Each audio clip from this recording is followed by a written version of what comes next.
Chapter 1 The Path into Darkness.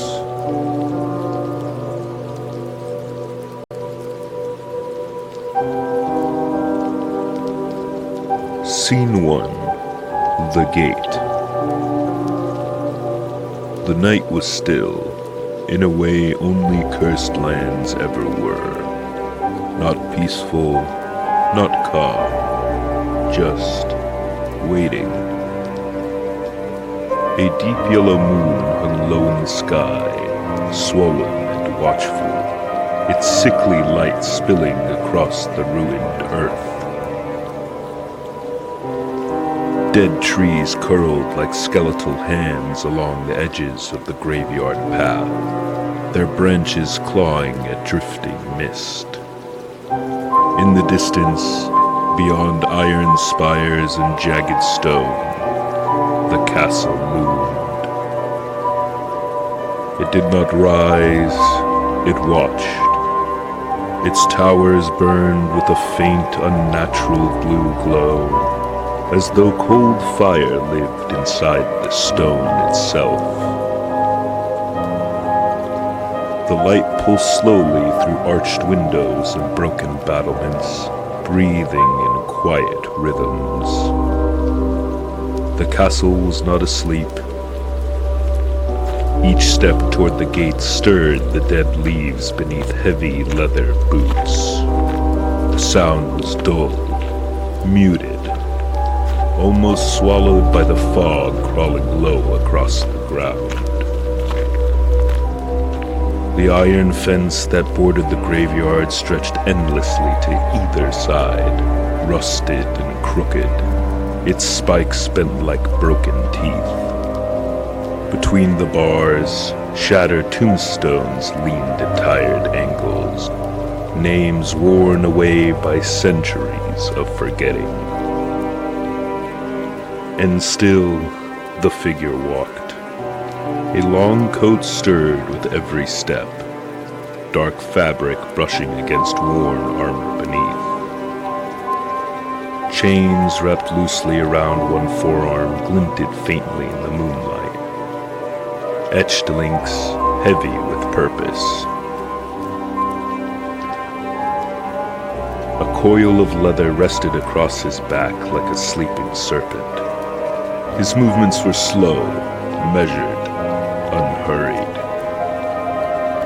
Not because there was no danger, but because he expected it.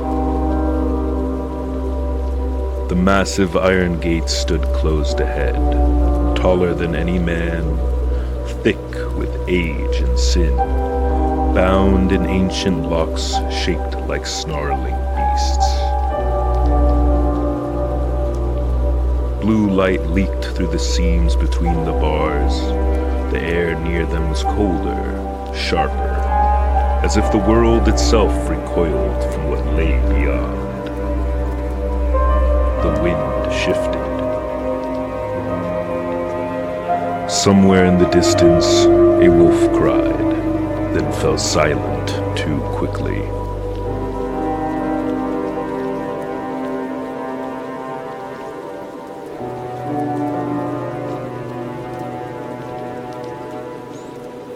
The figure stopped before the gates. For a moment, only the soft hiss of drifting fog remained. No thunder, no fanfare, no sudden assault. Just the quiet certainty that once these gates opened, there would be no turning back. A gloved hand reached down, leather creaked, steel whispered. The chain at his side tightened as he straightened, shoulders squared beneath the weight of legacy, grief, and duty older than the graveyard itself. Only now did the world seem to recognize him. Only now did the night seem to lean closer. At last, the gates responded. Metal groaned, rust cracked. With a slow, mournful scream of iron, the path into darkness opened. and Simon Belmont stepped forward into the land of the damned.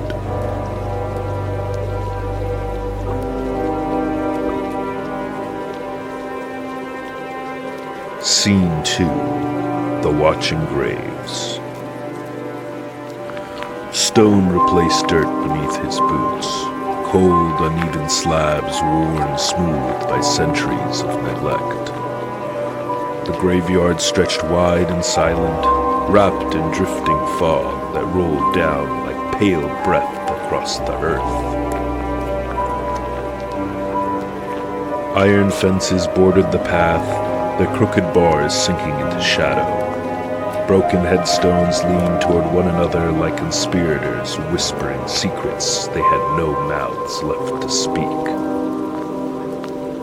No enemies moved, no wings beat overhead, no claws scraped stone, yet the presence remained. The moon's yellow glow filtered faintly through skeletal branches above, painting long shadows that shifted without wind. Simon walked between the graves slowly, his steps controlled, his breathing quiet. This place did not attack, it remembered. A sudden cold passed through the mist. He stopped. For just a moment, the world softened, the fog thinned, and beside one of the older tombs, its name long erased, a second presence stood. Not of flesh, but of memory. A man in older armor, broad in the shoulders, a heavy fur mantle draped across his frame. Dark wind-worn hair fell in loose, uneven strands across a scar-lined face. His eyes were calm, steel blue, burdened but unbroken. A whip rested at his side, wrapped in worn leather etched faintly with runes from another age. Not a ghost, a legacy. Simon did not turn his head, yet he spoke. I know. The figure did not answer with words, only with a feeling. Strength passed like warmth through his spine, not borrowed, not given, simply remembered. The way the whip should turn in his hand, the way fear must be folded inward, not outward. The way the castle does not fall from the rage, but from resolve. The presence faded, the fog thickened again, and the graveyard fell silent once more. A soft sound followed, not a growl, not footsteps, but the faint scraping of stone behind iron fencing. Simon's hand moved to the chain at his side without looking. Leather slid against steel. The sound stopped. The scraping did not return. Whatever watched from beyond the graves chose not to reveal itself. Not yet. The path forward opened at the far end of the cemetery, stone steps rising toward the dark forest beyond, where twisted trees waited like veiled sentinels. The fog thinned there, replaced by swaying branches and distant wind. Simon walked on. Behind him, the graveyard exhaled.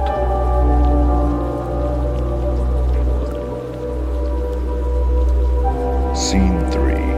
The first test. The air changed the moment he crossed the threshold. Stone swallowed the night behind him as the castle doors sealed shut with a heavy, patient finality. The warmth of oaken sky faded at once, replaced by the deep chill of ancient corridors.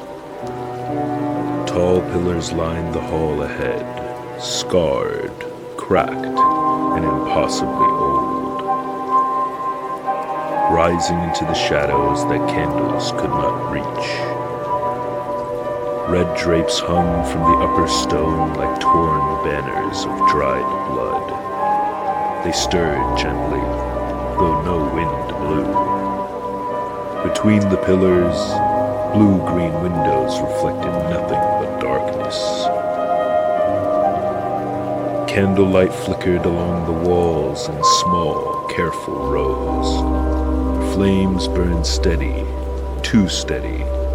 The castle was not chaotic, it was deliberate. Simon's boots echoed softly as he advanced, the sound folding into the stone and never fully returning. His hands rested near the coiled leather at his side, his breathing slow, controlled. The silence pressed inward, not threatening yet, only assessing. Then, something moved. At the far end of the hall, a shape peeled itself from the shadow beside a pillar. It did not rush, it did not snarl. It simply stood, swaying gently as though unsure whether it still belonged to this world. Gray skin sagged loose over fragile bone.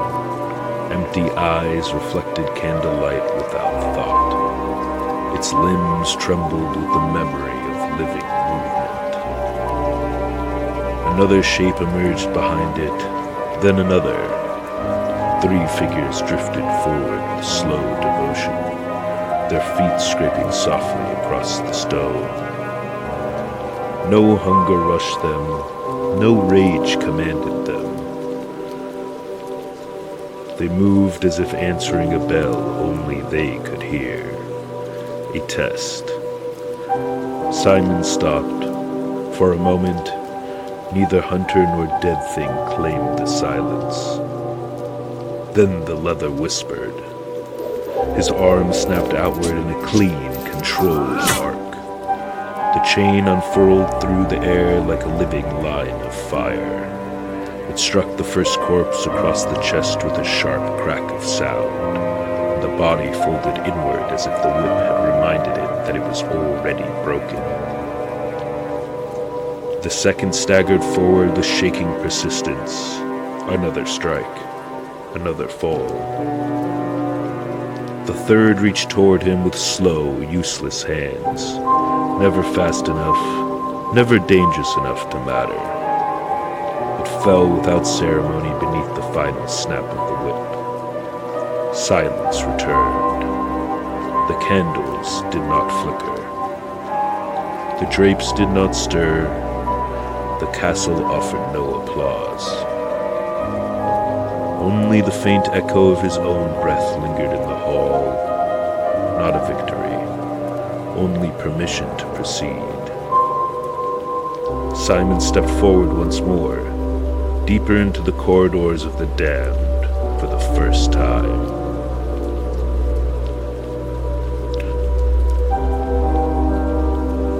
Scene 4. The Stair and the Shadow. The castle's corridors rose and fell in an uneven rhythm now. Stone steps climbed ahead in narrow, angular flights, broken by short landings and iron railings that offered no real protection. The red drapes continued to hang in long, torn curtains above, their edges whispering faintly as Simon moved beneath them. Candlelight flickered along the walls at staggered heights, casting tall, fractured shadows that climbed the pillars like reaching hands. He placed one foot on the first step, then another. The sound changed. His boots no longer echoed across open floor. They struck the stair with a hollow, sharper knock. Each step upward tightened the passage, narrowing his field of vision, forcing the darkness closer. And that was when he felt it.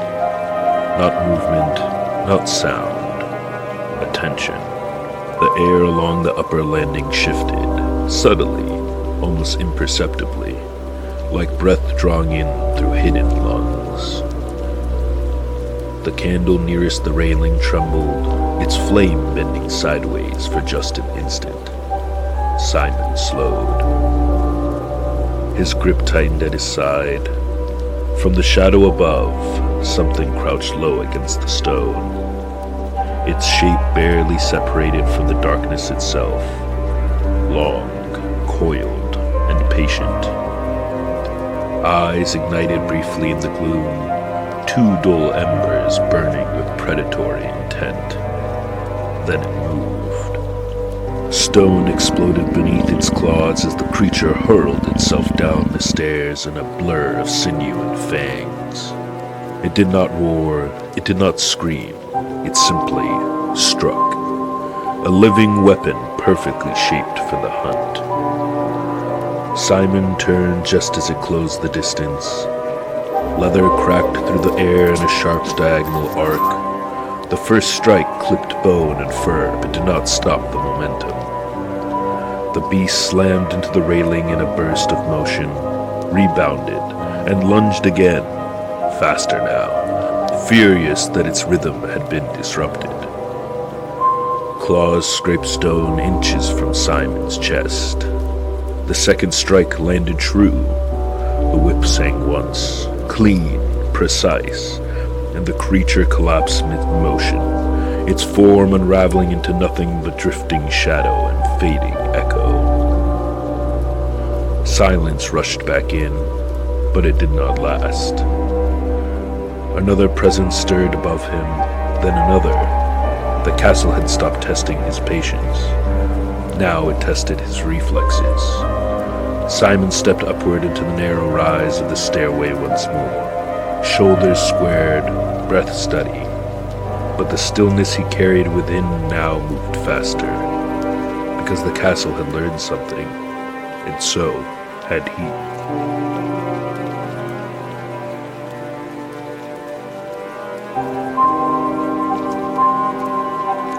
Scene 5. Fangs in the walls. The stairway bent upward again, drawing Simon deeper into the spine of the castle. Brick replaced broken stone now, darker, tighter, more deliberate. The walls were lined with narrow, hollow windows that looked inward rather than out, their black panes offering no reflection. The air thickened with dust and cold iron. Each step forward felt less like a movement through space, and more like a movement through layers. The candles here burned lower, uneven, as if the castle here were breathing through them. Halfway along the upper passage, the warmth vanished. The sound followed, a soft scrape. Low, fast. Simon turned just as the shadow tore itself from the wall. The second panther struck without warning. It didn't leap from above this time. It came sideways, a black blur ripping across the narrow walkway. The impact shattered the stillness like breaking glass. Simon staggered back a half step as claws skidded across the stone where his chest had been. Too close. His whip lashed out on instinct. The chain wrapped once around the creature's shoulder, but momentum carried it forward anyway. For a heartbeat they collided in a snarl of motion and leather and breath. Then Simon twisted. The chain tightened. The panther vanished into unraveling shadow at his feet. Silence rushed back in violently. His breath fogged. The castle did not send another. Not yet. Instead, the sound changed. The shadows near the ceiling rippled. Then one bat dropped. Not attacking, just falling. It hit the stone and burst into dark mist. Another followed, then another. Higher above, something moved in the vaults between the walls, many wings overlapping at once. Not loud, not frantic, just gathering. The swarm did not rush him, it listened. Simon felt it then, the weight of unseen eyes layered behind brick. Waiting for the exact moment fear settled too deeply in his lungs. He did not wait. He advanced beneath them. The door stood ahead, heavy, ancient, reinforced with iron bars driven through warped oak so thick it looked grown, not built. The hinges alone were the size of a man's arms. The castle's breath funneled through its seams in slow, patient exhalations. Simon planted his feet. He pushed. The door did not move. His jaw tightened. He pushed again, harder now, boots grinding against the stone, shoulders driving into the wood as muscles and legacy strained together. The castle resisted. For the first time, it felt it meant to win. With a low, scraping cry of wood and metal, the door tore free of its seal and lurched inward. Dust and cold air roared past him as the barrier broke. Simon stepped through. Just beyond the threshold, set strangely into the stone like a shrine made by a madman, was the meat. A thick, untouched slab resting bare against ancient brick. Steam rose faintly from it, impossible and wrong. No rot, no flies, no explanation. Simon stopped, looked at it, then finally spoke. What in God's name? He did not touch it. He did not take a bite. Some instincts did not require testing. He walked past it instead, unease heavier now than hunger ever could have been. Behind him, the bats shifted. The bats did not descend, they entered him. Not his claws, not his wings, but his weight inside the mind. The air behind Simon thickened as if filled with unseen wings beating just beyond the limits of hearing. Candle flames near the doorway stretched sideways, trembling toward the ceiling as though drawn upward by something that did not exist in the physical world. The corridor darkened, not in shadow, but in thought. His vision blurred at the edges as pressure folded inward behind his eyes. The stone beneath his feet felt farther than it should have been, distant, unreliable. The walls stretched and pulled, breath caught between ribs. The bats were not circling the hall. They were flying through his memory. Images forced themselves forward without invitation. Graves collapsing inward, banners soaked through with old blood. Hands clawing weakly at dirt that did not yield. Voices layered beneath one another, pleading, accusing, begging to be remembered. 1,000 deaths stacked together without rest. The sound did not reach his ears. Formed inside his chest, the bats were not hunting his body. They were testing how much grief he could carry before breaking. His steps faltered. Just once, the pressure tightened immediately. His head bowed, not in defeat, but in understanding.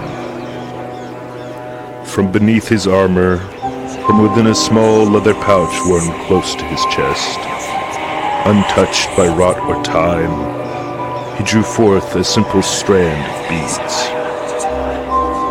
Worn smooth by hands that were not his, dark wood, threadbare cord. Each bead marked by pressure, not ornament. A keepsake passed not through blood, but through belief. His thumb found the first bead. His lips moved silently. The pressure shifted. The whispering stumbled. Bead by bead, he advanced his prayer. Not loud, not shouted, not demanded. It was not a challenge. It was certainty. The voices misaligned. The memories began to lose their edges. The invisible wings stuttered, their rhythm loosening, their formation unraveling. One by one, the unseen shapes thinned into nothing but absence, each thought peeling away like mist burning off cold stone.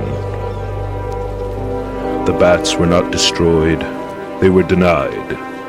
The final bead warmed faintly in his palm. When Simon looked up again, the corridor was only stone. The candles burned straight. The castle, just for a moment, was quiet. Beyond the heavy doorway behind him, deeper still within the fortress, something ancient shifted its attention. Not angered, not yet, but now aware. Simon returned the beads to his chest. His fingers lingered there for half a breath longer than necessary. Thank you, Isaac. Then he moved forward, and the castle allowed it.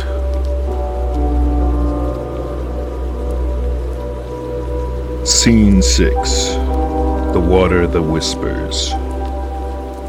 The stairway descended into black, not shadowed darkness, but depth.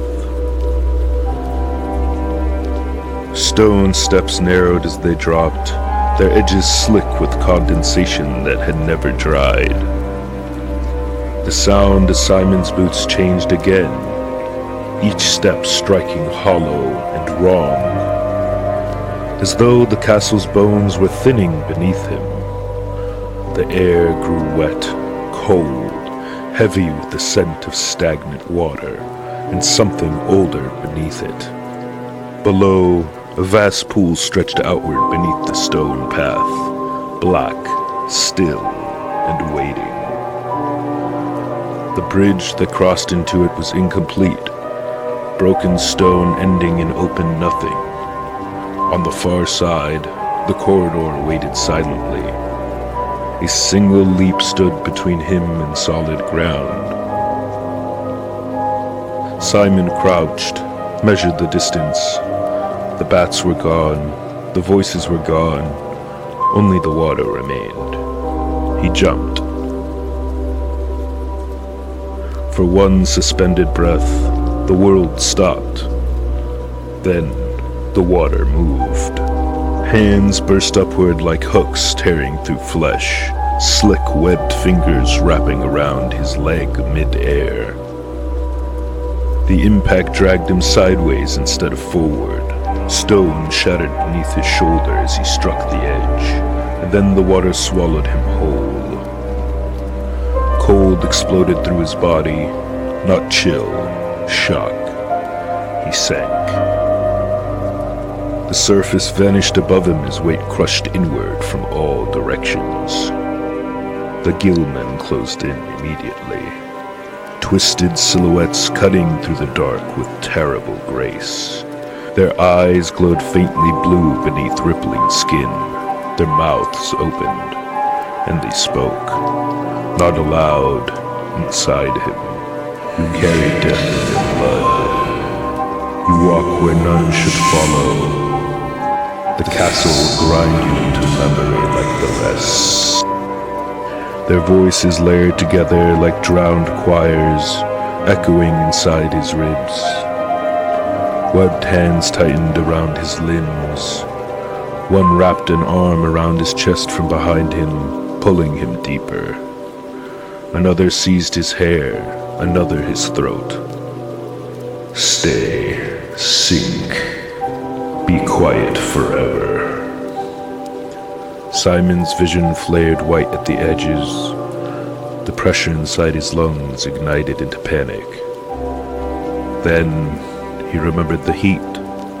Not fire, not flame, consequence.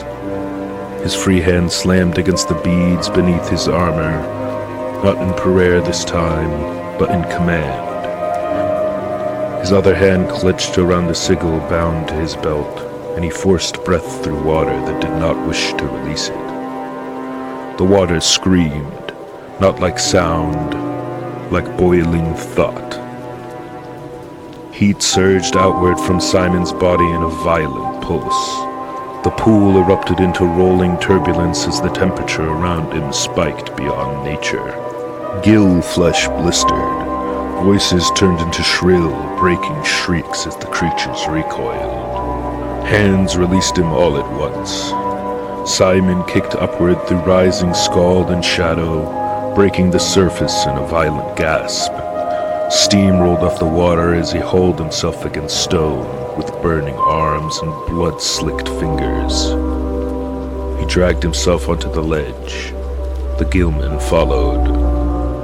3 of them rose from the water in broken, twitching climbs, bodies warped, still moving, no longer whispering, but hunting. They should not have survived the heat.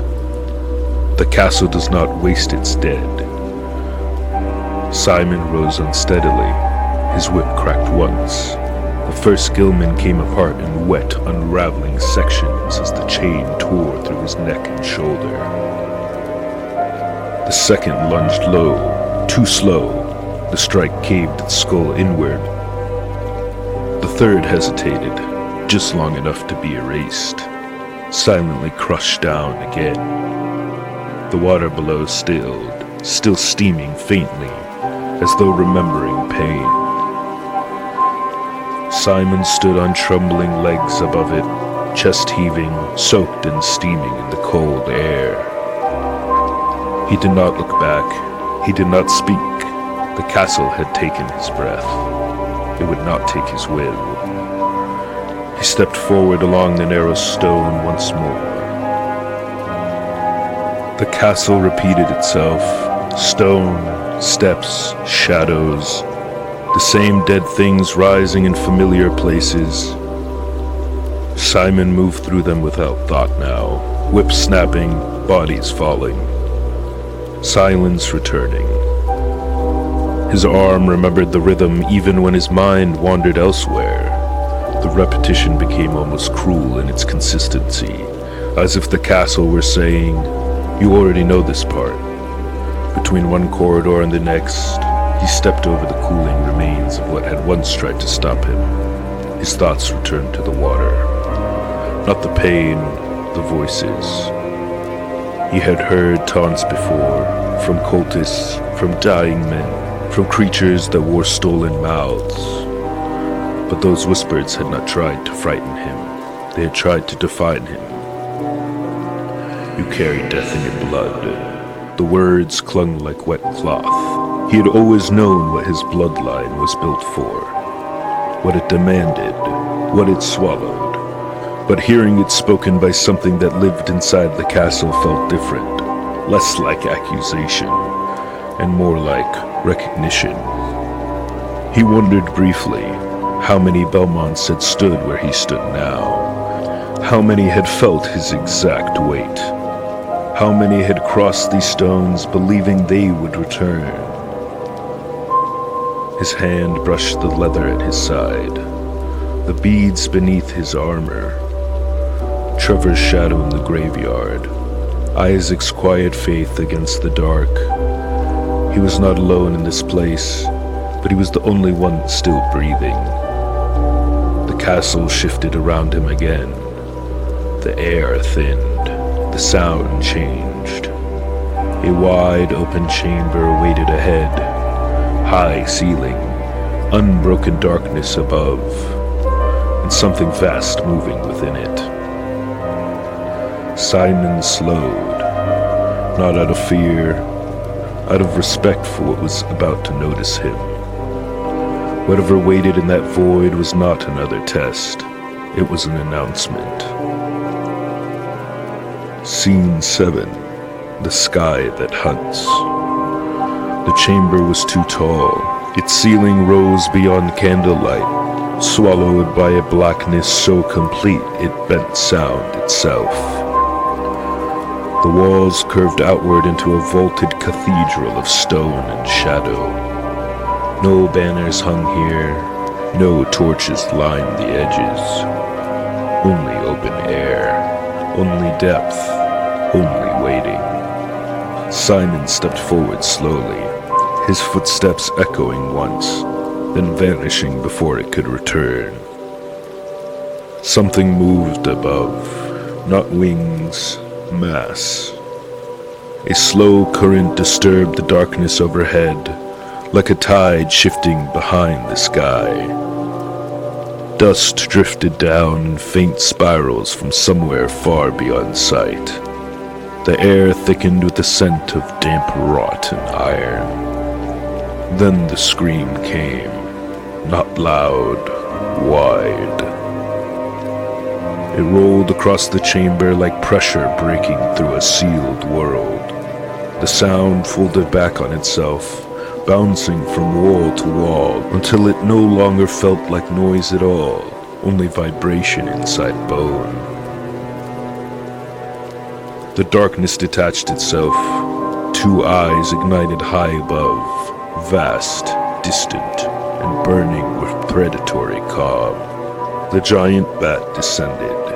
Its wings stretched wider than the chamber itself, membrane torn and stitched by time. Its body hung beneath them like a sacrificial weight, skull twisted into something that once resembled mammal and curse both. Each slow beat of its wings pressed the air downward in pulsing waves that staggered Simon backward across stone. It dove. Simon rolled beneath the first pass as claws the size of spears tore through empty space where he had been. The impact shattered stone behind him, carving trenches into ancient brick as the creature climbed again into shadow. Whipping it would be madness. Jumping for it would be death. The sky belonged to the monster. Simon scanned the chamber in a flash of instinct. That was when he saw the body. A knight lay slumped near the far wall, armor split open from collar to waist, bones long stripped clean of ceremony.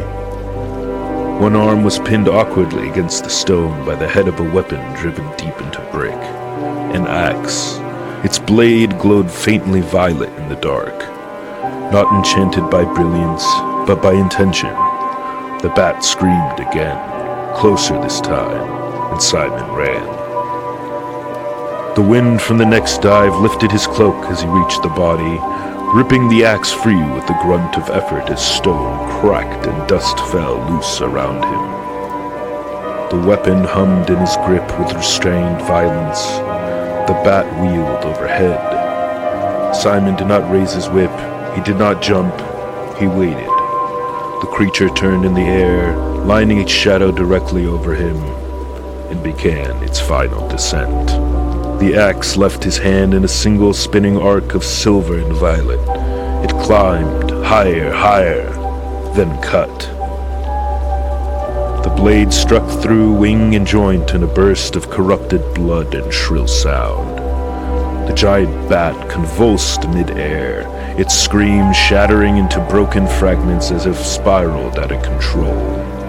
It crashed. The impact shook the chamber of its foundation as the creature struck stone in a ruin of bone and membrane.